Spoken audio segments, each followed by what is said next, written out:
కుక్కర్లో గోధుమ రవ్వ వేసి చేసిన ఈ రెసిపీ చాలా రుచిగా చాలా టేస్టీగా అయితే ఉంటుందండి. ఈ రెసిపీని చాలా ఈజీగా చేసుకోవచ్చు. ఇంట్లో వాళ్ళందరికీ నచ్చితే అంత టేస్టీగా అంత సాఫ్ట్గా అయితే ఉంటాయి. ఇంకెందుకు ఫ్రెండ్స్ ఆలస్యం, ఎలా చేయాలో ఏంటో అనేది వీడియోలోకైతే వెళ్ళిపోయి చూద్దామా మరి. ఇంకా ముందుగా ఒక మిక్సీ జార్ అయితే తీసుకొని అందులోకి 1 కప్పు బన్సీ రవ్వ అయితే వేసుకోవాలండి. ఈ బన్సీ రవ్వను గోధుమ రవ్వ, బన్సీ రవ్వ ఏదైనా పిలుస్తారు. ఇంకా ఈ రవ్వనైతే వేసుకొని ఇంకా ఇప్పుడు మూత పెట్టేసుకొని స్మూత్గా గ్రైండ్ చేసుకోవాలి. ఇంకా ఇలా బాగా పౌడర్గా గ్రైండ్ చేసి పక్కన పెట్టేసుకోవాలి.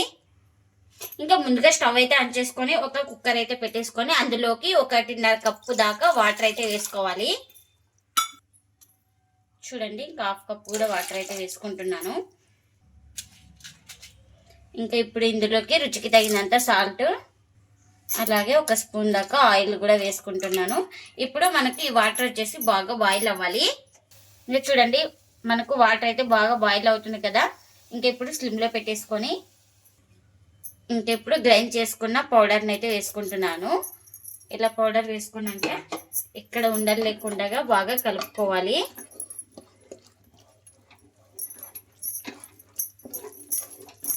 ఇంకా ఒక 2 నిమిషాలు అయితే ఈ పిండిని అయితే బాగా కలుపుతూ ఎక్కడ ఉండలు లేకుండా బాగా ఉడికించుకోవాలి.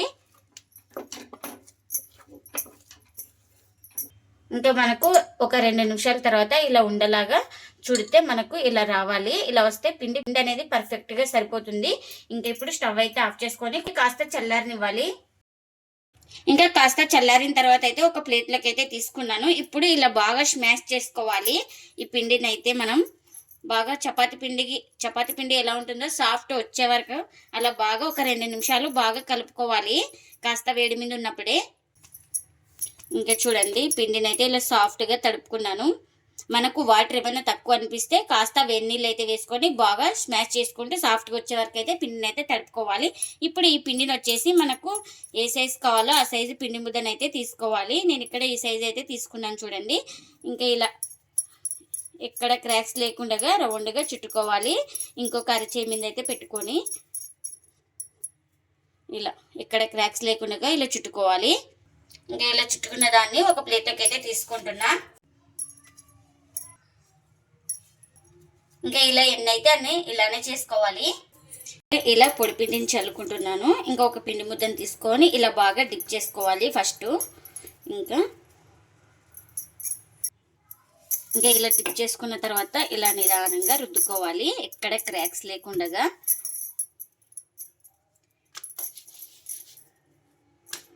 ఇంకా మనకు ఏ సైజ్ కావాలో ఆ సైజ్ అయితే రుద్దుకోవాలి. నేను ఇక్కడ ఈ సైజ్ అయితే రుద్దుకున్నాను. ఇంకా ఈ విధంగా రుద్దుకున్న తర్వాత ఒక ప్లేట్లోకి అయితే తీసుకుంటున్నా. ఇంకా మరొకటి అయితే చూపిస్తున్నానండి, సేమ్ ఇలానే ఇంకా పిండిలో అయితే డిప్ చేసుకొని ఇలా నిదానంగా రుద్దుకోవాలి. ఇలా నిదానంగా రుద్దుకుంటే మనకు ఈక్వల్గా బాగా వస్తుంది, ఎక్కడ క్రాక్స్ లేకుండా. ఇలా పొడి పిండిని చల్లుకుంటూ కాస్త ఇలా రుద్దుకోవాలి. ఇంకా ఈ విధంగా అన్నీ రుద్దుకోవాలి. ఇంకా దీన్ని కూడా ప్లేట్లోకి అయితే తీసుకుంటున్నా. ఇంకా కాల్చుకోవడానికి పెన్నం కూడా పెట్టుకున్నాను. పెన్నం కూడా హీట్ అయింది. ఇలా మనం చపాతీ అయితే చేసుకున్నాం కదా, ఈ రోటీని అయితే వేసుకుంటున్నాను. ఒక సైడ్ కాలిన తర్వాత ఇంకొక వైపుకి అయితే టర్న్ చేసుకోవాలి. ఇంకొక సైడ్ కాలిన తర్వాత ఇలా మరో వైపు అయితే టర్న్ చేసుకోవాలి. ఇలా టర్న్ చేసుకొని మనం ఆయిల్ అయితే అప్లై చేసుకోవాలి. మీరు ఆయిల్ అవసరం లేదు అనుకున్న వాళ్ళు, ఆయిల్ అస్సలు ఇష్టం లేని వాళ్ళు ఆయిల్ లేకుండా కూడా కాల్చుకోవచ్చు. లేదంటే బటర్ కానీ గీ కానీ ఏది వేసుకున్నా చాలా టేస్టీ అయితే ఉంటుంది. నేను ఇక్కడ ఆయిల్ అయితే అప్లై చేస్తున్నాను. ఇంకా మరో వైపు అయితే ఇలా టర్న్ చేసుకొని ఈ వైపు కూడా ఆయిల్ అయితే అప్లై చేసుకోవాలి. చూడండి, రోటీ అయితే మనకు బాగా లైట్గా పొంగుతుంది కదా, ఇలా పొంగుతూ వస్తాయి. రోటీలు అయితే చాలా సాఫ్ట్గా ఉంటాయండి ఈ బన్సీ రవ్వ రోటీలు అయితే మనకు. ఇంకా ఈ రోటీ అయితే 2 వైపులా బాగా కాల్చుకున్నాను. రోటీ అయితే రెడీ అయిపోయిందండి. ఇంకా ప్లేట్లకు అయితే తీసుకుంటున్నా. ఇంకా ఇప్పుడు మరొకటి అయితే వేస్తున్నాను. ఇంకా ఈ రోటీని కూడా ఒక సైడ్ కాలిన తర్వాత మరో వైపుకి అయితే టర్న్ చేసుకోవాలి. ఇంకా ఒక సైడ్ కాలిన తర్వాత ఇలా మరో వైపుకి అయితే టర్న్ చేసుకోవాలి. కాస్త ఆయిల్ అయితే అప్లై చేసుకోవాలి. ఇలా ఇంకా మరో వైపు ఇలా ఈ వైపు కూడా ఆయిల్ అయితే అప్లై చేసుకోవాలి. ఇలా 2 వైపులా అప్లై చేసుకున్న తర్వాత ఈ రోటీని అయితే బాగా కాల్చుకోవాలి, అటు ఇటు తిప్పుకుంటూ. ఎన్ని అయితే అన్నీ ఇలానే చేసుకోవాలి. ఎంతో టేస్టీగా ఉండే బన్సీ రవ్వతో రోటీలు అయితే రెడీ అయిపోయినాయండి. ఇవి రోటీలు అనొచ్చు, పరోటాలు అనొచ్చు, ఎలా అయినా అనొచ్చండి. చాలా టేస్టీగా, చాలా సాఫ్ట్గా అయితే ఉంటాయండి ఈ రోటీలు అయితే. నార్మల్ రోటీ కన్నా చాలా టేస్టీగా ఉంటుంది. ఎవరైనా ఇష్టంగా తింటారు, అంత టేస్టీగా అయితే ఉంటాయి.